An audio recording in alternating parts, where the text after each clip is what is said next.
საქართველოს კონსტიტუციური წყობილებისა და ეროვნული უშიშროების საფუძვლების, წინააღმდეგ მიმართული საქმიანობის დაფინანსების და საქართველოს კონსტიტუციური წყობილების ძალადობით შეცვლისაკენ ან სახელმწიფო ხელისუფლების დამხობისაკენ მოწოდების ფაქტზე.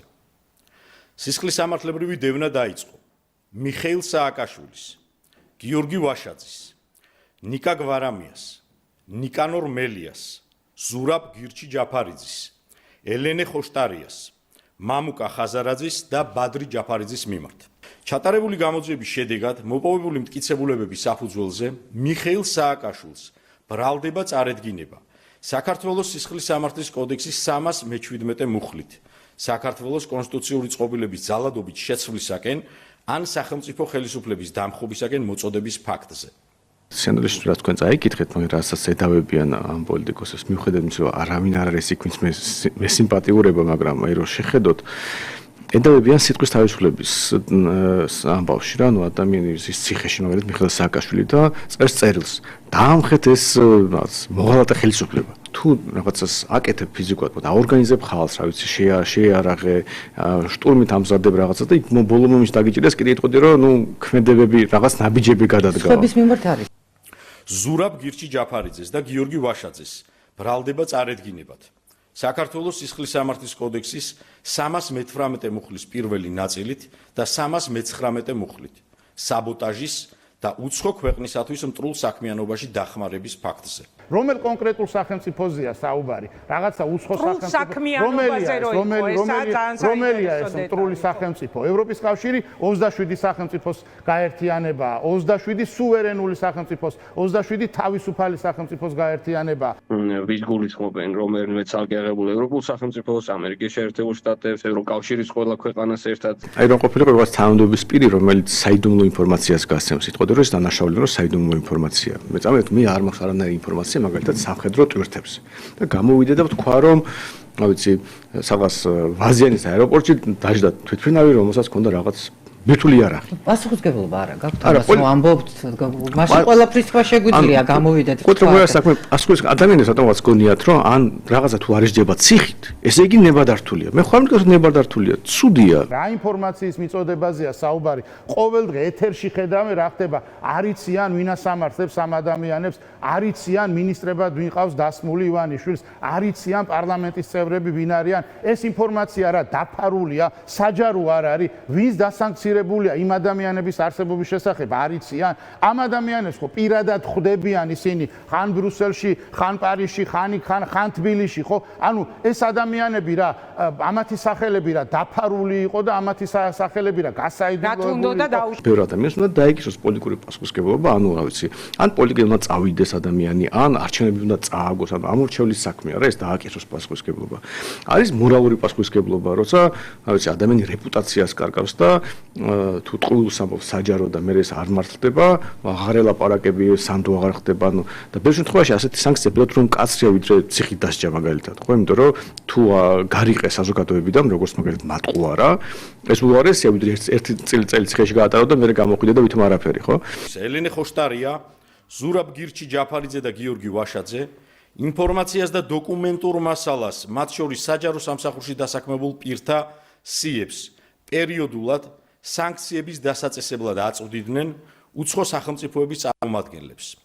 შედეგად სხვადასხვა ქვეყნების მხრიდან სანქციები დაუწესდა მთლიანობაში საქართველოს 300-მდე მოქალაქეს, მათ შორის პოლიტიკური თანამდებობის პირებს, საჯარო მოხელეებს და ცალკეულ ბიზნესმენებს. ამას რა საიდუმლო დაკეთებდა ვინმე თუ რა ხო ანუ ცხადი იყო რომ საჯაროდ ლაპარაკობდა ყველაფრის შესახებ ვებგვერდებს იყენებდა ინფორმაცია გროვდებოდა გახარი არ ამბობდა იმას დაასანქცირეთ ვინმეო ერთადერთი პოლიტიკური პარტია პოლიტიკური ლიდერი რომლის წინააღმდეგაც არ დაწყებულა არ დაანონსებულა ახალი სისხლისამართლებრივი საქმე ეს გიორგი გახარია მრავალწლიანი პატიმრობა არის დაკიდებული ასევე ჩვენი პარტიის ლიდერის გიორგი გახარიას მიმართ ქართული მიწების დაცვის გამო ვაზუსტებ და ვახსენებ ჩვენს მოქალაქეებს. ასე რომ მოცნებისგან ჩვენ არაფერი არ გვიკვირს, მათი ლოგიკის ამოხსნა არის შეუძლებელი.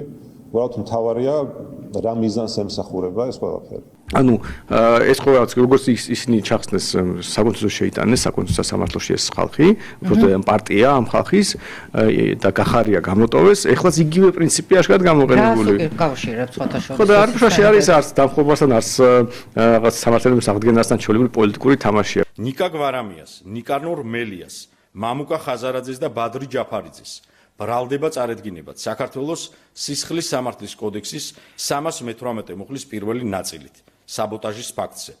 პროკურატურა აღკვეთის ღონისძიების სახით მამუკა ხაზარაძის და ბადრი ჯაფარიძის მიმართ, ხოლო სხვა ბრალდებულების მიმართ წინა სასამართლოს ხდომის თარიღის განსაზღვრის შესახებ კანონით დადგენილ ვადაში მიმართავს. საქმეზე გრძელდება გამოძიება და საზოგადოებას მივაწვდით ინფორმაციას შემდგომ ჩატარებული მოქმედებების შესახებ. მინდა გითხრათ, რომ ბიძინა ივანიშვილი და რუსული ოცნება არის ძალიან სერიოზულ პანიკაში. ამის დასტურია ის, რომ დღეს მე ბრალი წამიყენეს ისეთ აბსურდზე, როგორიც არის ორგანიზება, დანაშაულებრივი ორგანიზება რუსთაველზე, მოლოტოვის კოქტეილების დამზადება, მანქანის აფეთქება და თუ რამე შეიძლება, ესე ვთქვათ, ავადმყოფურ თავში მოიხარშოს, ჩაწერეს ამ, ესე ვთქვათ, ამ სულელურ ბრალდებაში. მინდა მივმართო მათ, რომ საქართველოში რაც არ უნდა გააკეთოთ, სიტყვის თავისუფლებას ვერ შეაჩერებთ, პოლიტიკურ პროცესს ვერ მოკლავთ, თუმცა დიდი მცდელობა გაქვთ მაგის და ქართულ ხალხს დემოკრატიას ვერ წაართმევთ.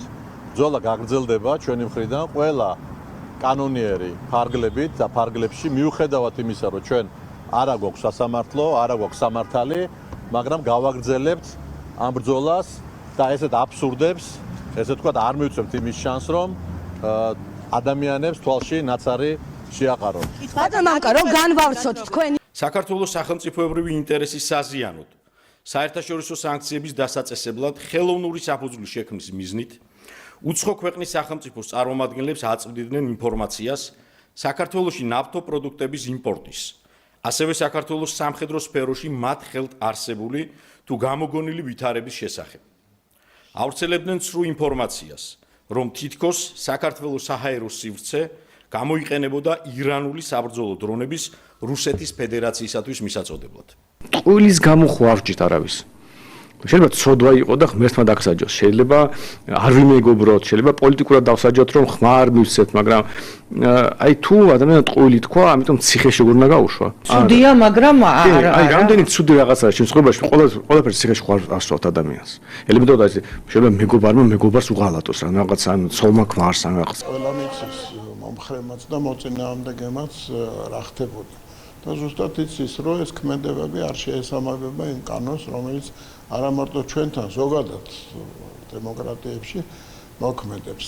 საბოტაჟის მუხლი, ხელის შეშლის, რევოლუციის ორგანიზების და ასე შემდეგ ეს ის თემა არ არის, რომელიც პოლიტიკური ტრიბუნიდან უნდა გავარჩიოთ, მაგრამ ფაქტია, რომ უცნობი არაფერი არ არის. ჩვენ ვიცით კარგად თუ რა საქმიანობას ეწეოდნენ 2012 წლიდან დღემდე ცალკეული ეგრეთ წოდებული პოლიტიკოსები ჩვენი ქვეყნის საწინააღმდეგოდ და სწორედ სამართლებრივ ჭრილში იქნება ყველა არგუმენტი და მტკიცებულება მოგროვილი იმისთვის, რომ სასამართლოში იქნეს დამტკიცებული ეს მძიმე ბრალდება, არა და ყველაფერი არის ხელის გულზე, საზოგადოება მას ძალიან კარგად იცის ყველა ის ქმედება ამ პირთა მიერ ჩადენილი. საქმე დასკვნაში არის სამი ძირითადი პოსტულატი, ვითომ ადამიანის უფლებები და ეს ყველა მიცის, რომ ეს მათთვის არ არის მნიშვნელოვანი, იმიტომ რომ მურუსიძე სასამართლოა და პრაქტიკულად ის მოსამართლეები, ვინც ჩვენი მმართველობის პერიოდში არ გამოირჩეოდნენ განსაკუთრებული ობიექტურობით,